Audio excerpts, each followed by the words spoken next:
Welcome to Mission Evolution Radio Show with Gwilda Wiyaka, bringing together today's leading experts to uncover ever-deepening spiritual truths and the latest scientific developments in support of the evolution of humankind. For more information on Mission Evolution Radio with Gwilda Wiyaka, visit www.missionevolution.org. And now, here's the host of Mission Evolution, Miss Gwilda Wiyaka. The deteriorating condition of our beautiful planet is deplorable. With the escalation of habitat encroachment, deforestation, pollution, and general exploitation, the future is looking grim. It would appear we're an ecologically narcissistic race to the detriment of everything around us. Can this be healed? Mission Evolution Radio TV show is coming to you around the world on the Voice of Canada Broadcast Network, www.vocbn.ca. With us this hour to explore the concept of ecological narcissism and possible solutions is Jeanine M. Canty. Jeanine is a professor of transformative studies at the California Institute of Integral Studies in San Francisco, telecommunicating from Boulder, Colorado. Formerly the chair of environmental studies at Naropa University, she continues to guest teach at Naropa and at the Pacifica Graduate Institute's ecopsychology certification program. A lover of nature and justice, contemplative practices, her teaching intersects issues of social and ecological justice, ecopsychology, and the process of worldview expansion and change. She's the author of numerous books, her latest, Returning the Self to Nature, Undoing Our Collective Narcissism and Healing Our Planet. You can find Jeanine at www.ciis.edu/profile/Jeanine-Canty. Jeanine, thank you so much for joining us on Mission Evolution. Oh, thank you for hosting me. It's a pleasure. You're all the way in Arizona now. You kind of bounce back and forth between Arizona and Colorado, yes? I do. It's not a bad life. I spend time in the winter and spring a bit with my mother in Arizona. Nice. Oh, family's so important, particularly right now. Yeah. So you're a professor of transformative studies. What are transformative studies? Yeah, transformative studies, they can fit in lots of different kind of um, pairings. And I particularly focus on transformative learning and change and really working with adults' worldviews and how to make them more resilient, to expand to meet the challenges of the present. And I've done a lot of that in terms of specifically working around both ecological and social issues, kind of the crises of our times. That's definitely a crisis, isn't it? Yeah.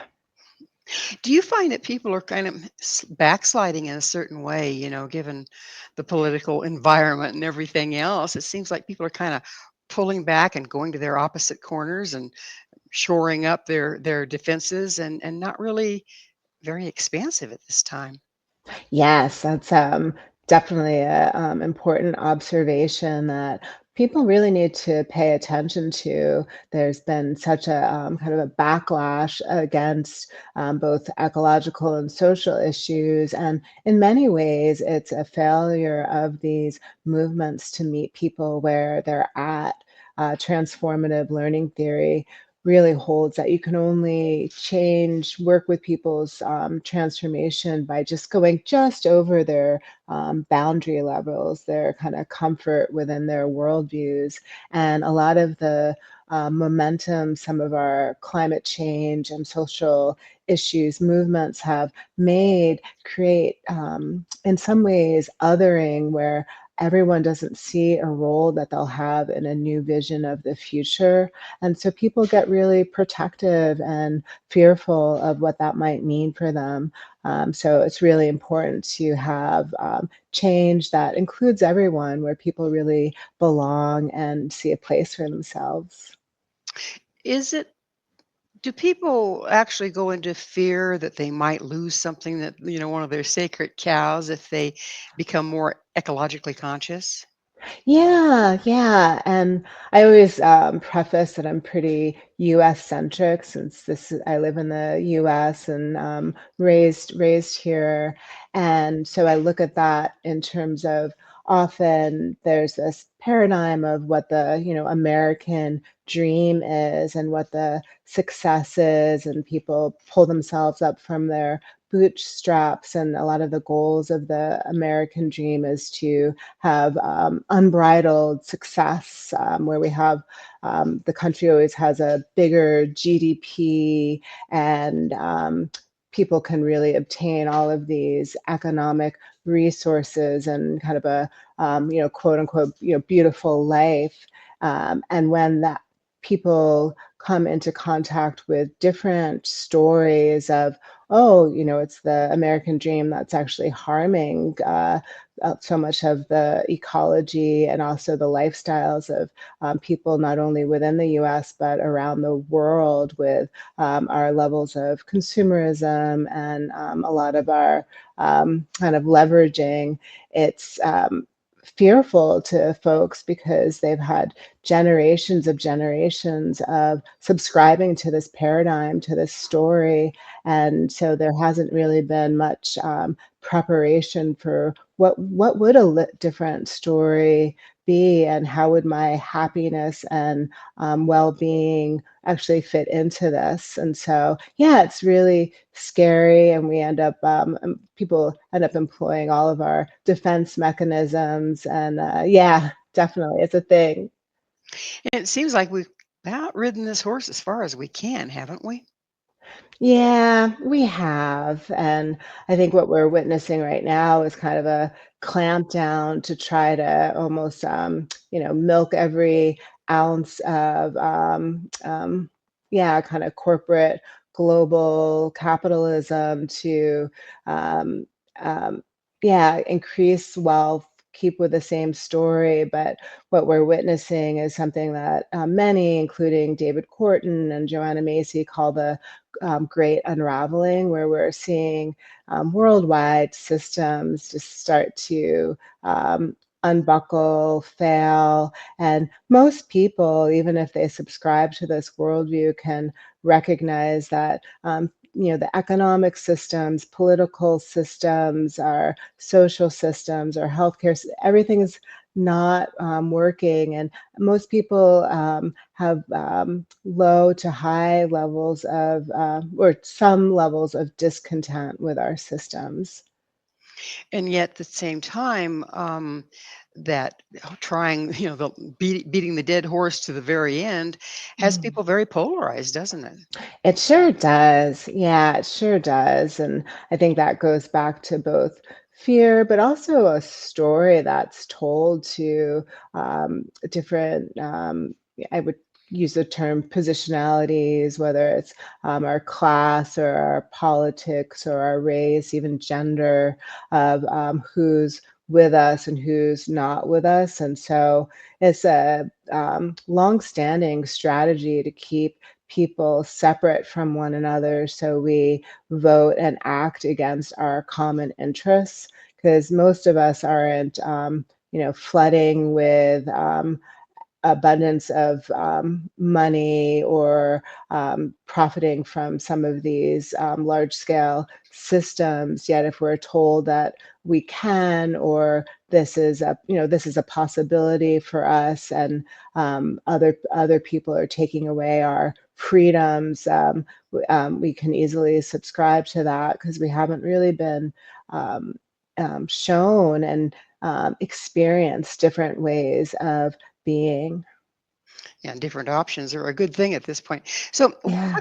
what's eco psychology? Yeah, and some people say eco psychology. Often I use eco psychology, and so it's really bringing together the eco, which is in Latin, it's oikos, which is home, with psychology, which is of course psyche. And eco psychology was created with a need to address how people of Western civilization specifically, and I extend that to anyone that's living under the paradigm of corporate globalization, how we really cut ourselves off from our relationships with nature, remembering that we're animals living with Earth systems dependent on all of Earth's the life of the planet, and we've created a power over disconnection in our psyches and in our just day to day. And by doing so, we've not only hurt the planet, creating human caused climate change, we've also spiraled into pathology within the human systems that we see excess suffering with people because we're so disconnected from Earth. And eco-psychology, it was really created for two needs. The environmental movement realized that it wasn't doing so great in terms of a lot of its tactics revolved around shaming and blaming. And most people don't enjoy shaming and blaming, myself included, and realized that it could benefit from using some developmental theories and practices within the field of psychology. And then the second was that actually the mainstream field of psychology, which really arose as part of the Western paradigm, could use some ecology in terms of looking at larger collective issues. Most psychology is about a privatized relationship. You or me, one person with their therapist, and you keep everything kind of in that closed issue, and it's all about, what's your relationship with your father, your mother, your partner, your children, but never really looking at, well, if the planet's suffering, the planet's dying in many spaces, wouldn't that affect my psyche and my well-being? Don't those parallel? And there's four major assumptions of eco-psychology that I work from. And the first is that the Earth is calling for healing. We see so many, I don't even have to paint them out here, but we see so many devastating statistics, major catastrophes, pollution, plastic, we can go on and on, but just really recognizing that the Earth is suffering, and so much of that is caused by our current human systems. And then the second one is that people are suffering, and really looking at what John Powell would call surplus suffering. I have a lot of kind of Buddhist underpinnings, so and that philosophy or view, life has a lot of suffering in it anyway, but that we have systems that are causing more suffering than is needed. And so we see so many folks with high levels of anxiety and depression. There's so many diagnosed pathologies. We see so many forms of addiction, whether it's Well, addiction to, yeah, oh, I'm so sorry. that's okay. We're just going to have to take a station break. Oh, yeah. Jeanine and I will return very shortly, so don't you go away. This is Mission Evolution, www.missionevolution.org.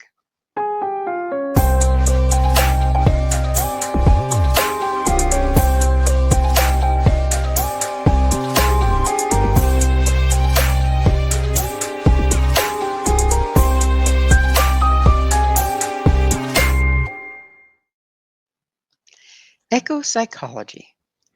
Is that something like sending trees to therapy? This with us this hour discussing the many facets of ecopsychology is Jeanine M. Canty, the author of Returning the Self to Nature, Undoing Our Collective Narcissism, and Healing Our Planet. Jeanine, we were just talking about ecopsychology, and it's a whole new way of looking at things versus being a one-on-one on the couch with your therapist. It's is it working with your relationship with nature, say, for instance?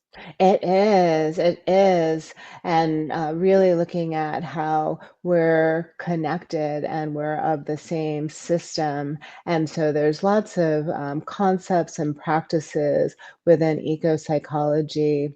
I was talking about those four assumptions, and the third one is really looking at how the welfare of people and the welfare of planet are totally interconnected, and the suffering of both aren't separate phenomenon. They're one and the same.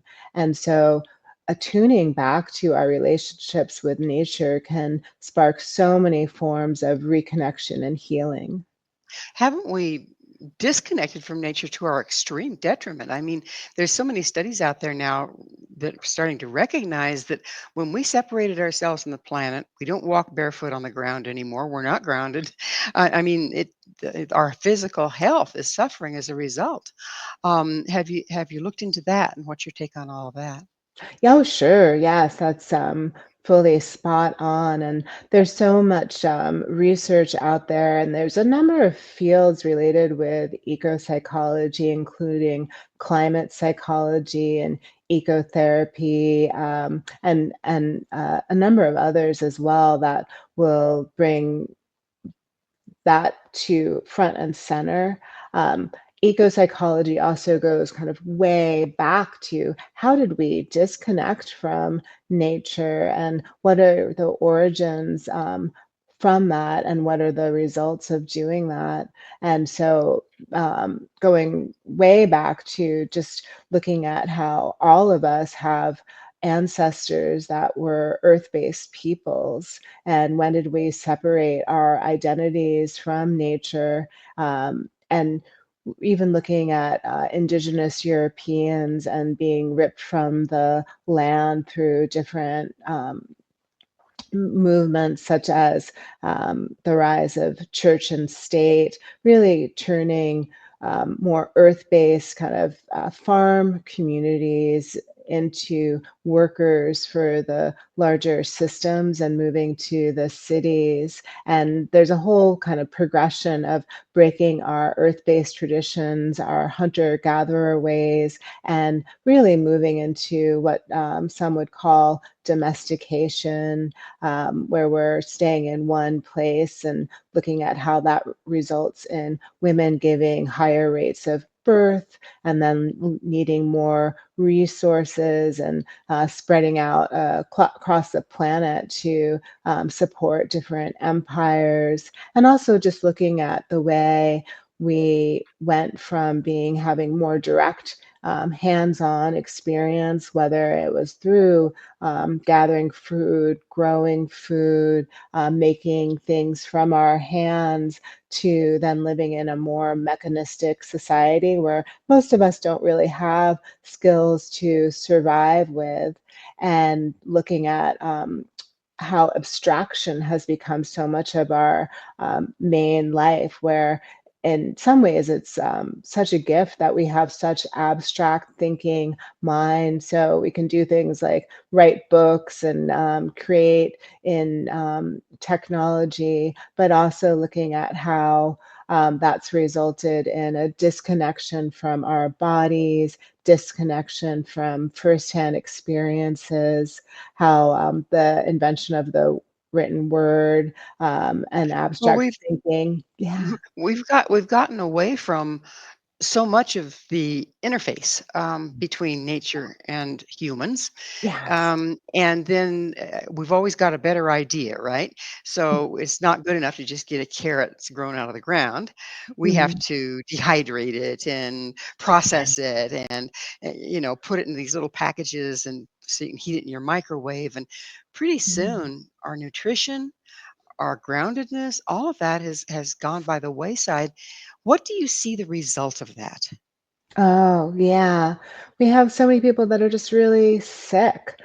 We spend so much money on health care and all of these medications and interventions, but most of us, there's so many places across the globe, within our countries and within our communities, where people don't have healthy food. And so many people don't even have the resources to afford healthy food if it's in their community. And there's so many communities that it's just not there. The grocery stores, the convenience stores don't carry this. And so that relates to the way that our bodies work, the way our brains function, just even meeting our basic needs. And so So we have, so basically, we're starving amongst plenty, aren't we? mhm, There's all you walk into a grocery store, it's full of stuff, yeah. but how much of it is actually food is it to question. So what's ecological justice? Yeah, ecological justice is really looking at how women, uh, children, indigenous peoples, people of color, as well as poor and working class peoples have less access to environmental well-being, and they're marginalized by their class and their race and their genders and age. And I would also put in there people with varying abilities as well as LGBTQ communities. And these are communities that have less political and economic power to fight different corporations that might bring toxicity to their communities. Yeah. That's scary too. It's like we have to live here, and yet if a corporation wants to move in and frack, okay, and destroy the groundwater, there's nothing that stops it. And so Yeah. we're subject to that. Is that what you're talking about there? Yeah, and there's communities such as where I live in Boulder is a fairly affluent community. So the community, if a harming industry comes in, people can rally and take time off and protest and have the power to move it somewhere else. But then it goes to someone else's community, and That that's doesn't have a the power, right? exactly, Yeah. exactly. And so yeah, just the idea that there's no throwaway, even if there's justice throughout one community or one nation, then it just gets exported to another nation that has less political and economic power. So what's the emotional bond between humans and the earth? And I'm sure Oh that's yeah. stressed right now. Yeah, well, we're innately kin. There's a term, biophilia, which is that there's just love between humans and nature, because that's our Earth is our home. This is the place that we arise from. Uh, in ecopsychology, one of my favorite authors, psychologist, Chellis Glendenning, talks about this concept called the primal matrix that builds on the work of Christina and Stanislav Grof, but really saying that our innate, intact state of being has three dimensions. And the first is this belonging, feeling at home in the world, and really knowing that when we're within Earth, even though it's not a completely safe experience, nothing ever is really safe, we feel a oneness with land and water. We're dependent on clean air. Most of us love animals, and we were talking about hummingbirds. Yeah. Yeah, but at the same time, um, people have become afraid of nature. Mhm. I remember one time my former sister-in-law, I was going to go out and take my children backpacking, just me and the kids, right? And she says, "You're not going to do that without a man. In fact, why are you doing that anyway?" Right? Right. And it's to me that I'm at home there, but I started watching that after I noticed it displayed in her, and I realized most people, particularly women who are supposed to be the most connected to the planet, are terrified of nature. Yeah. Yeah, and that's actually the converse of biophilia, biophobia. And that Mm. actually relates a lot to this disconnection, and also what we were just talking about with environmental justice. There's so much media, both real and I would say in some ways fictitious when you're looking at all the stories that make people really afraid of nature, not only from the kind of elements and the animals and the wildness, but also in some ways, those primetime series where there's a killer behind every bush and it's so scary. And then also just the idea that getting dirty is something bad and that we're supposed to be these well kept, groomed, pristine, especially as women folk, and that we need to be taken care of. And being with Earth, it requires strength and endurance and getting dirty. And yeah, so there's a lot of that myth, but there's so many wild women getting out there with nature. I think it's kind of in our blood, isn't it?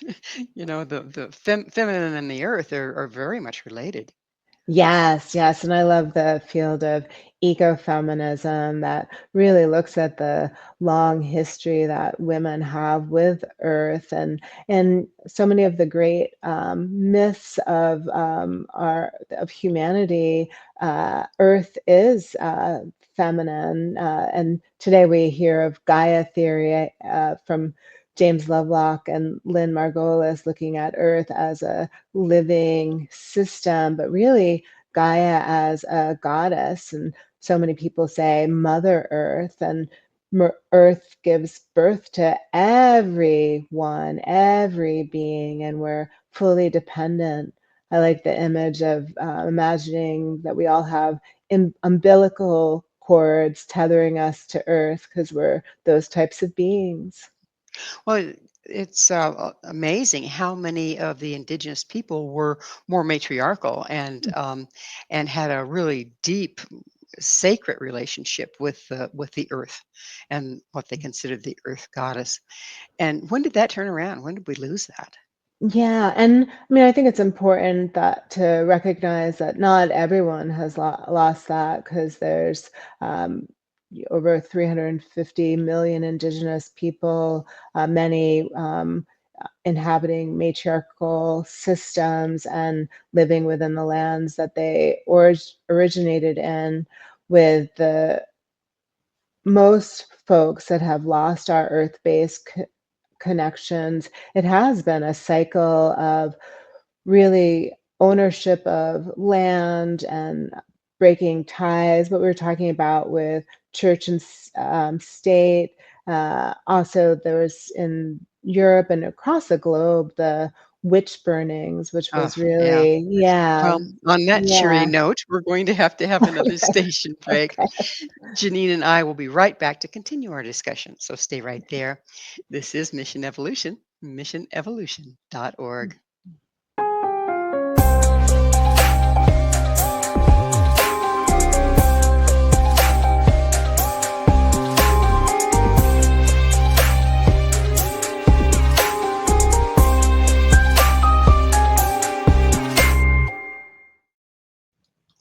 Has everyone got their heads stuck in the sand? This is Mission Evolution, missionevolution.org. With us discussing the climate crisis is Jeanine M. Canty.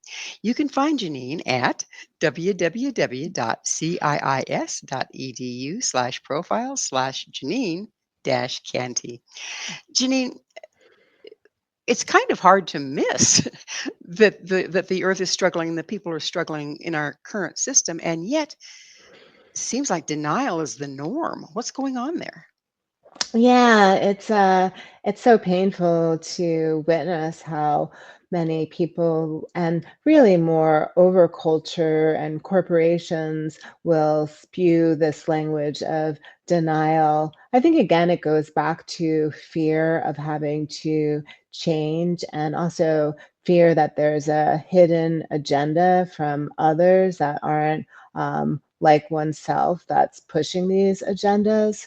And so, yeah, a lot of distrust between people from different political and identity spectrums.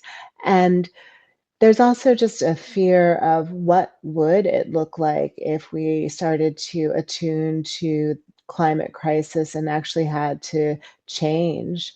Uh, I think, again, being US centric, we like people in the US, we like our stuff and our things and consumerism, and being told that our consumerism is at the heart of the ecological disasters that we're seeing is really painful, or looking at our the way that we drive automobiles and get our goods, and so many folks' livelihoods are dependent on these systems that are harming. So it's really scary to think about it. And when we receive messages from our government and corporations that we don't have to worry about this, that it's not a thing, and to just calm down, and scientists are coming up with other solutions so you don't have to change.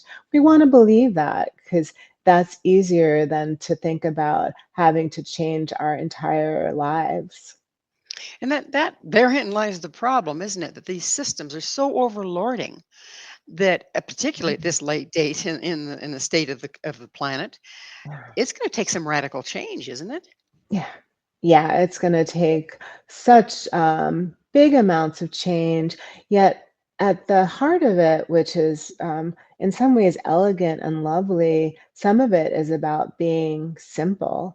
And most of us have ancestral roots where we can pull back to of what simplicity looks like. And so many of us, I can speak from my own, experience, are so burnt out of all of the things we need to do in terms of keeping up with consumerism, with work, with social media, with all of these expectations. And so having ways to be more simple, yet also meet our needs for livelihood and wellness are actually possible might be interested in, oh, what would that look like?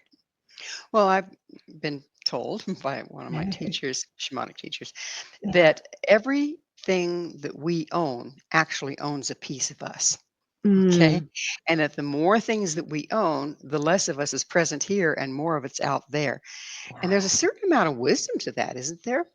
oh, I would say 100%. We get so scattered, and I love that being owned by all of these things that really take our attention and block us from actually experiencing the what's really the good parts of life.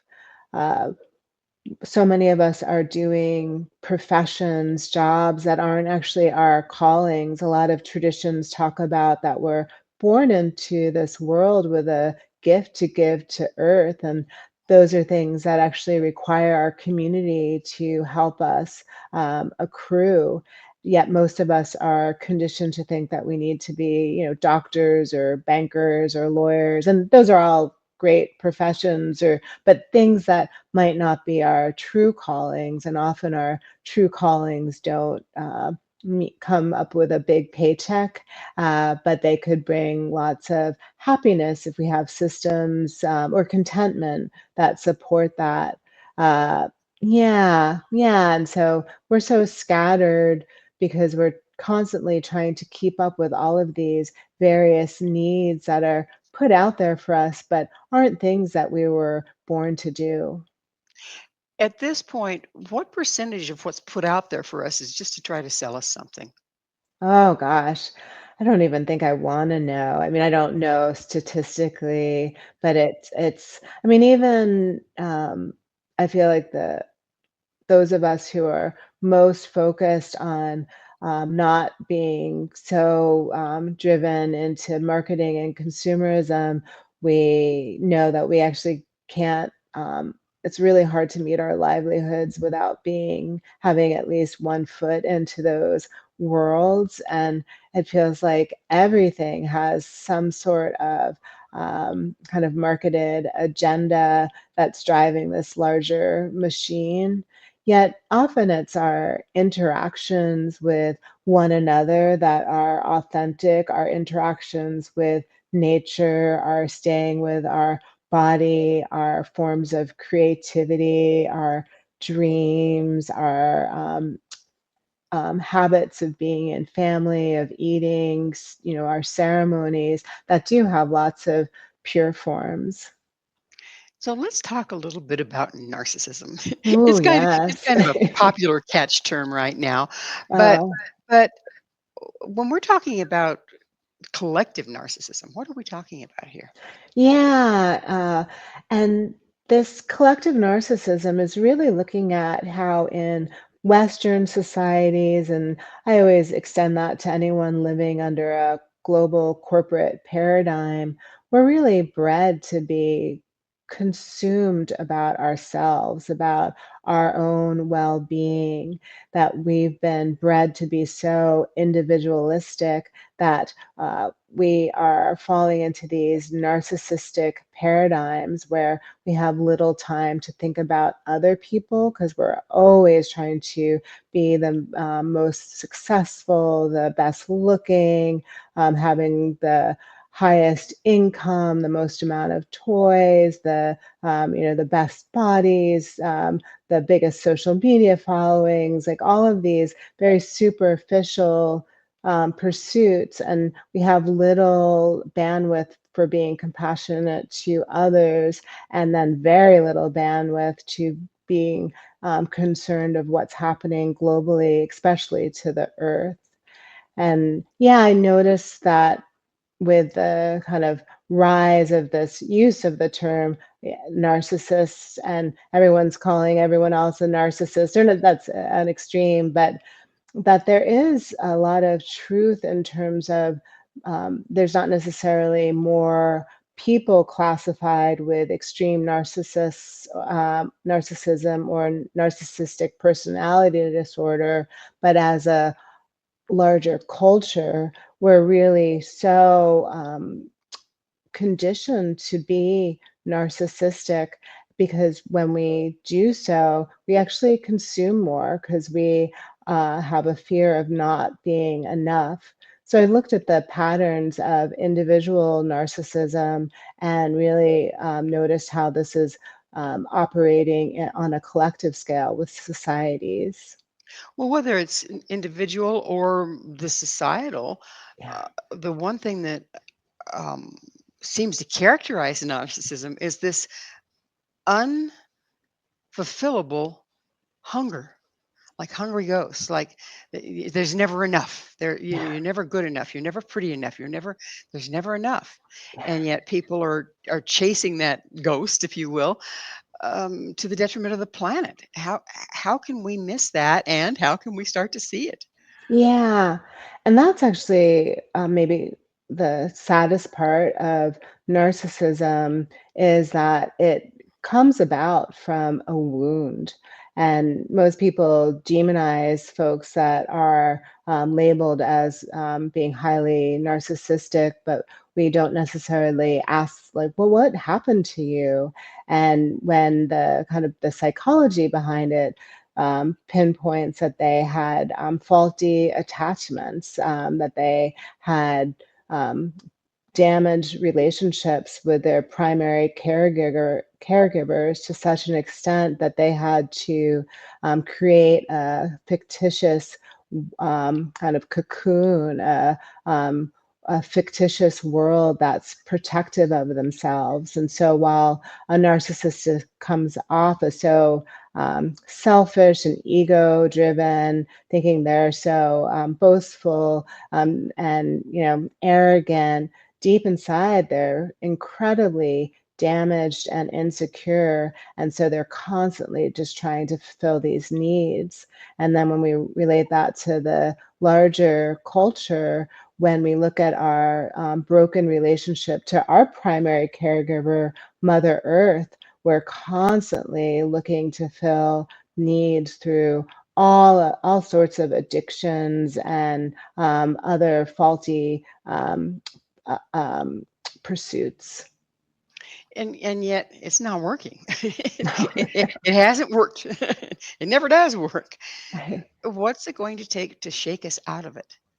Yeah, that's a great question. And there's, um, I think a lot of it is really coming to acceptance in terms of recognize that the systems that we're functioning within aren't working for pretty much everyone. And that's actually one of the things I love about eco-psychology is that underneath that, it's saying that everyone under a global corporate paradigm is traumatized. And so for me, that's really sparks compassion. I'm less angry at, a person in control or at the top, because I wouldn't treat anyone who is traumatized or a- as an enemy.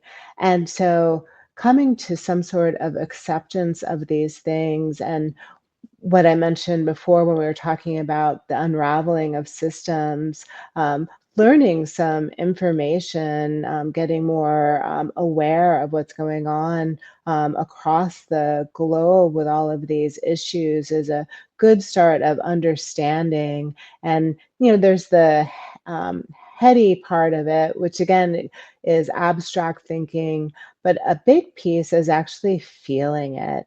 So many of us are kind of cut off from our emotions. And in Western society, we're supposed to be kind of strong or not talk about our emotions so much. Or, and again, just do that with your therapist, or your Does, closest friend. doesn't that leave us with a backlog of unprocessed emotion that's part of the problem? It sure does. And again, so many people are afraid of experiencing their emotions, but that's actually a key of actually feeling the levels of anger, sadness, grief, even the apathy that we have in our current situations, and letting that permeate us and come to acceptance with that. Because once we actually do that, new capacities emerge and new feelings. And also, we tap into all of these unmet desires that are more deeper within us for authentic community and Well, selves. it's time for us to take yet another station break. Please stay with us as Janine and I continue to explore the future of our planet. This is Mission Evolution, missionevolution.org.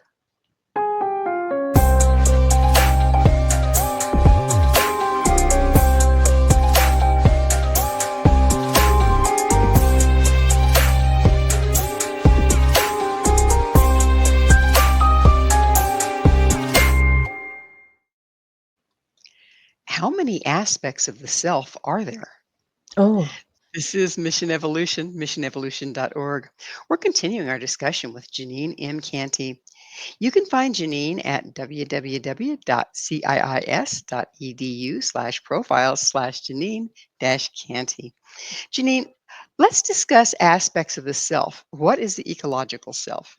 yeah, I love the ecological self, and this is a concept that was developed by the one of the founders of the deep ecology movement, Arne Naess, a Norwegian philosopher and deep powder skier.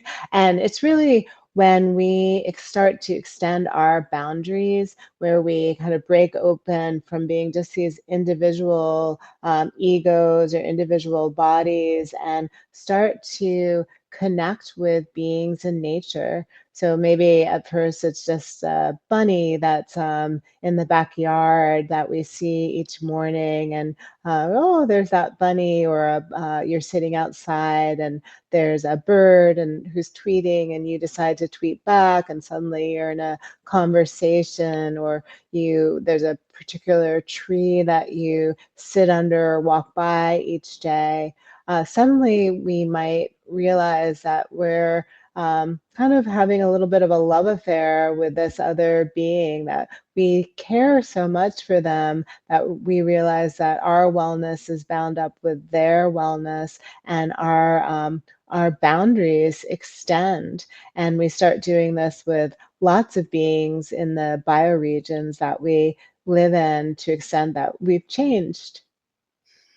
So what is the multicultural self? Oh, yeah, the multicultural self, it's similar in terms of moving into the human world, when we start talking to folks that are different than us, outside of our own maybe gender or race or political boundaries or religions, nations, all sorts of the class that, and we learn their stories, they stop being like the other, and we actually get curious about their histories, their lineages, their suffering, and we realize that again, we maybe we become friends, and perhaps there's some love that blooms between us, that we realize that our well-being is bound up with them, and once again we change.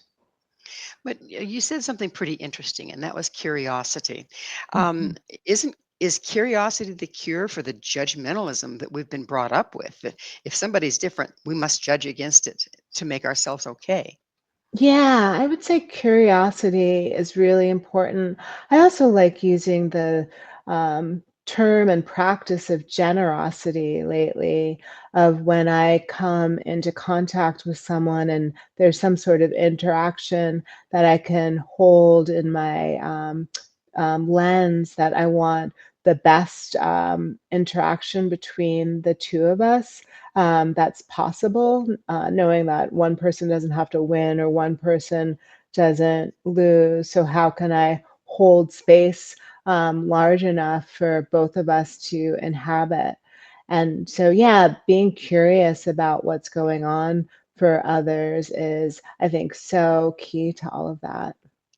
Again, as you were speaking, what comes to mind for me is neutrality. That Mm, everything is so polarized, it's us or them, that yeah, at least one of the parties, is there an adult present, right? At least right. one of the parties needs to come into a little more neutral stance before they can even see the other person. What Yeah. is your recommendation to start moving towards that neutrality? Yeah. Oh, there's so much there.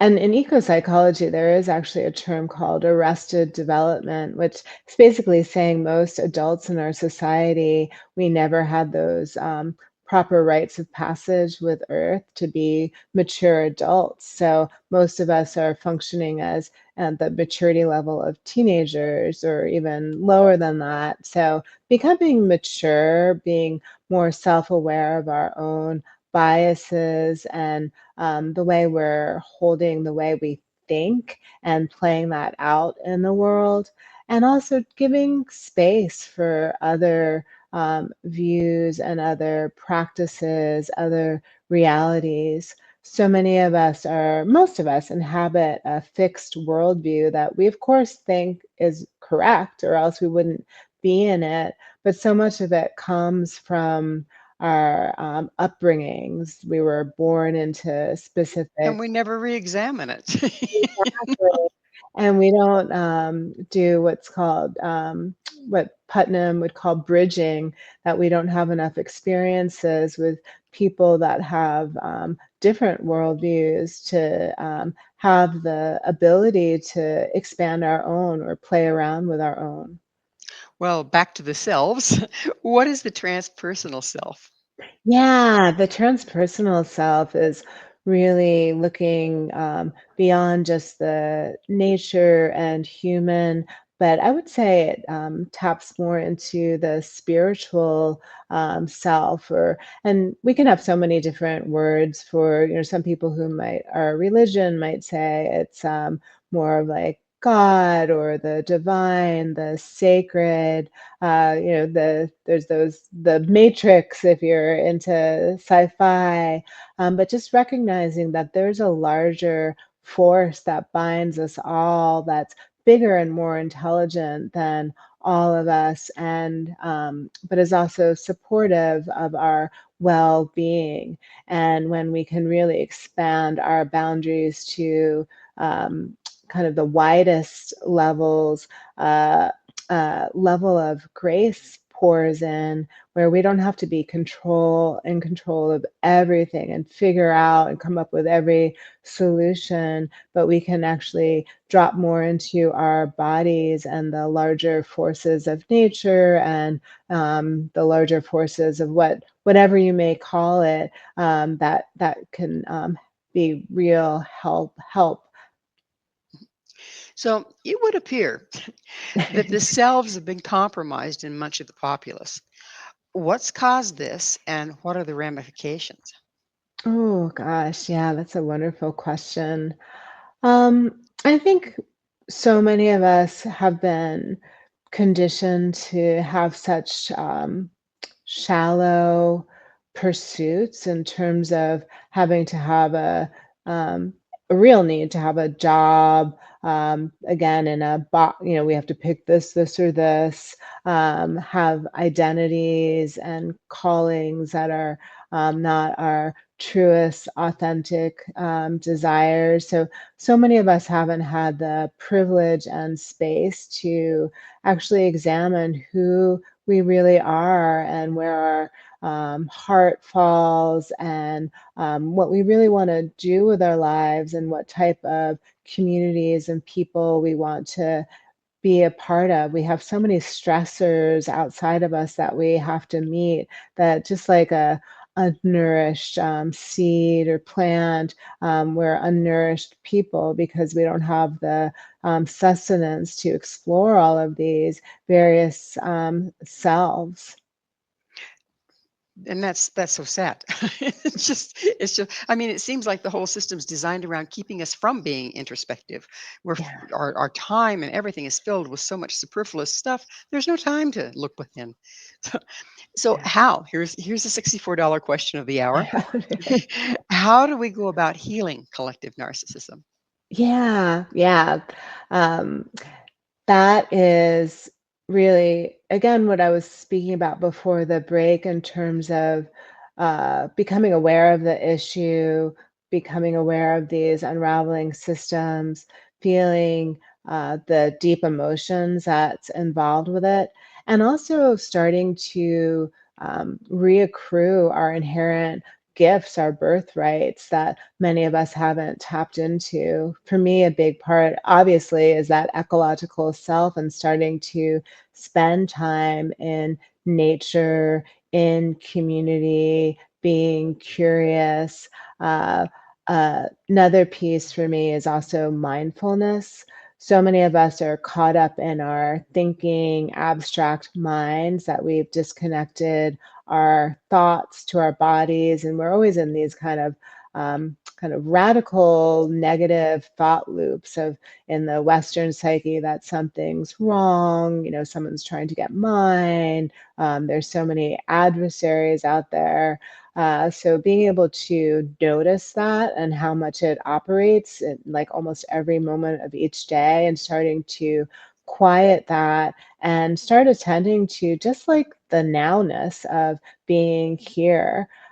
We have like so many opportunities in every day and every moment to actually have profound experiences that are really ordinary, of taking a break and sipping on a nice cup of tea, to having a beautiful conversation with someone, to laughing, to smelling a flower, to walking in the rain, hopefully the warm rain, to catching the sunrise or sunset, to having a powerful dream, to making a meal, to growing food. There's just we could spend the rest of our lives just naming the beauty of the world, yet so many of us forget to even every day have gratitude for these. And then in almost every moment, when we stop living in abstraction, and of course that's a privilege, because so many of us, so many people are struggling financially. There's so much suffering, yet so many of those things are actually free, even if there's access. Well, Uh, it's about time. oh, We're wow. going to be out of time, but before we Wow. close, I really need to ask you, Janine, what is your mission? Oh, yeah. In the widest lens, it's to bring greater well being to all sentient beings, particularly through working with the paradigms of folks within Western uh, civilization to connect with nature and their transpersonal selves. That's a very valuable mission, particularly at this time. Mhm. And may I wish you all the luck in the world on it. Oh, Yeah. thank you. Thank you so much. Mm. But unfortunately, we are out of time. We will thank Janine so much for coming on the show. Our guest this hour has been Jeanine M. Canty, the author of Returning the Self to the Self to Nature, undoing our collective narcissism and healing our planet. To find out more about Janine, where you can find her books and all she has to offer, visit www.ciis.edu/profiles/Janine Canty. This has been Mission Evolution with Gwilda Wiyaka. For more information or to enjoy our past archived episodes, visit our website, www.missionevolution.org. But please be sure to join me right here again on the Voice of Canada Broadcast Network, vocbn.ca, where this mission will continue, bringing information, resources, and support to our rapidly evolving world.